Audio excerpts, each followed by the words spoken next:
And I always caution everyone, including myself, because a lot of times when we think about words that we want to be, we want to act, even what our values are, we have the words, we really strive to do it, but they just look good on the paper because that's what they should be. And I feel like we get into these moments where you're living by them, we're really doing well, we're very patient with the family, we sit and listen to them, we don't criticize.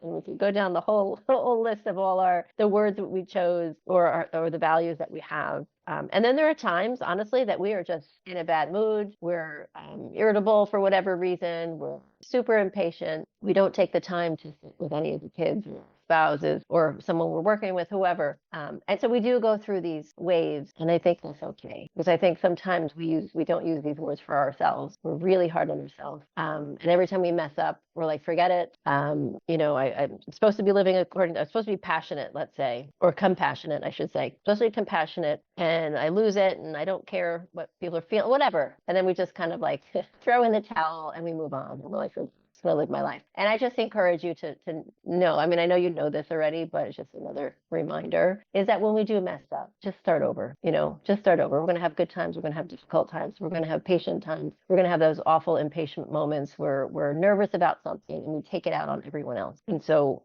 that's what I wanted to start with today, because I think we also need to be patient with ourselves and learn something and absorb it and take time with it.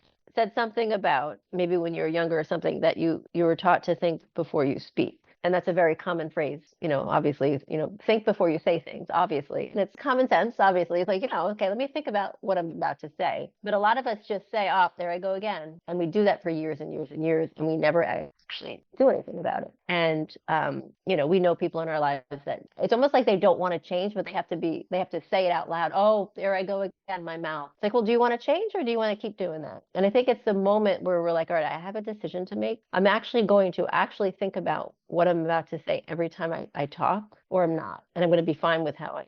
It's like a decision. We can be fine with how we are, and we could say, okay, this is good. This is the way I am. I don't want to change, and I'm good with it. And that's fine. And I think that's, people feel like that. 100%.